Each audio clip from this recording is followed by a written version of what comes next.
Hello, everyone. Welcome to the Newsbrowse News broadcast. According to reports from U.S. media, the United States launched attacks on over 50 military targets located on Iran's Kharg Island. This information was reported by Linha Zop.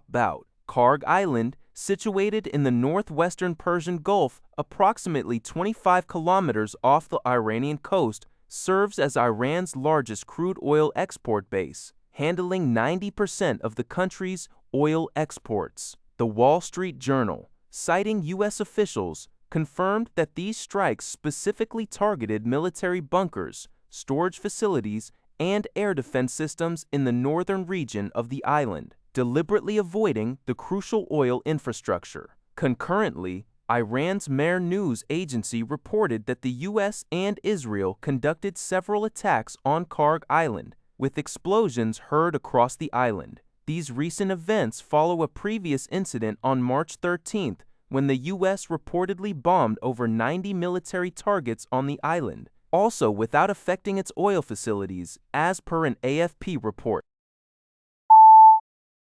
Iran's newly appointed supreme leader, Mojtaba Khamenei, is reportedly in an unconscious state and receiving critical medical treatment in the holy city of Qom, rendering him completely incapable of participating in government decisions. This critical information comes from a diplomatic memo compiled from U.S. and Israeli intelligence.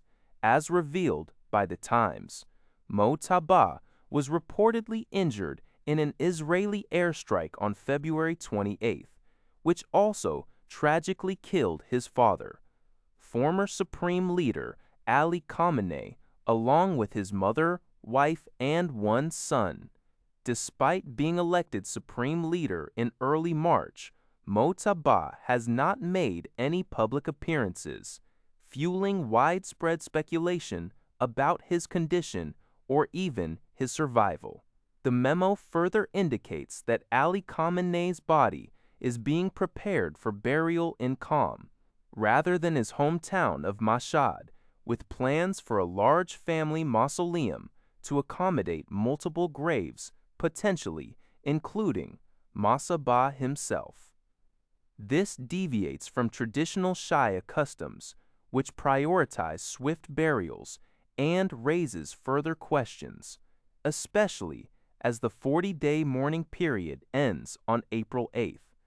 While Iranian officials insist Mojtaba is still managing state affairs, opposition figures claim he remains in a coma.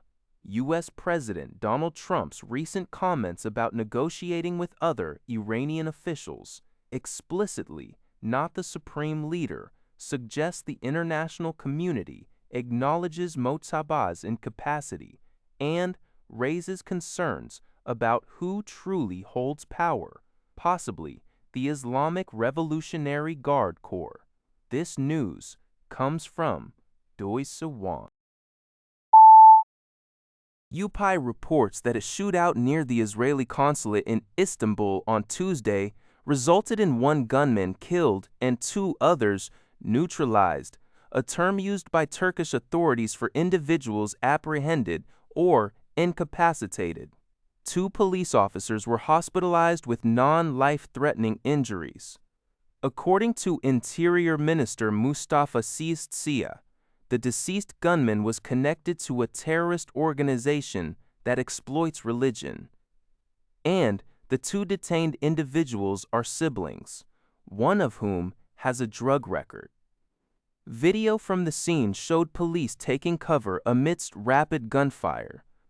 While authorities did not explicitly name the organization, local media suggest it was likely ISIS, given recent crackdowns in Turkey.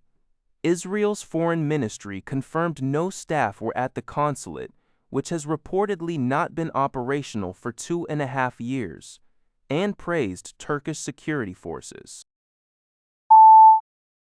A family of 3, consisting of 2 men and 1 woman, was found alive and rescued by the U.S. Coast Guard on Monday, 7 days after their small boat disappeared in the western Pacific Ocean.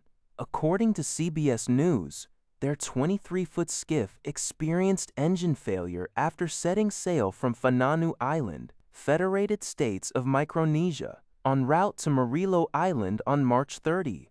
The U.S. Coast Guard cutter Midget located the missing family off the coast of Chuuk State, following a report from Micronesian authorities and the U.S. Embassy. Search and rescue efforts covered a vast 14,000 square nautical miles of rough seas, with waves reaching up to 10 feet. All 3 survivors were found uninjured and were safely transported by the Coast Guard to Chuuk State, where they were reunited with their loved ones. According to Xinhua.net, U.S. Vice President J.D. Vance announced on Tuesday, April 7, that the United States has largely met its military objectives against Iran. Speaking in Budapest during a joint press conference with Hungarian Prime Minister Viktor Orbán, Vance urged Tehran to engage in negotiations, setting a deadline of approximately 12 hours for their response. He warned that Iran faces a shrinking window to enter talks, or it risks enduring further economic hardship, suggesting a potential end to the conflict pending Tehran's decision.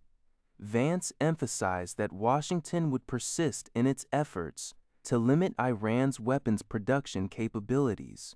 He also noted ongoing discussions about the terms of a possible agreement and highlighted Iran's attempts to cause economic disruption through actions in the Strait of Hormuz. The vice president expressed hope for a favorable answer from Iran that would facilitate the resumption of oil shipments. That's all for this video. Thank you for watching. See you in the next video.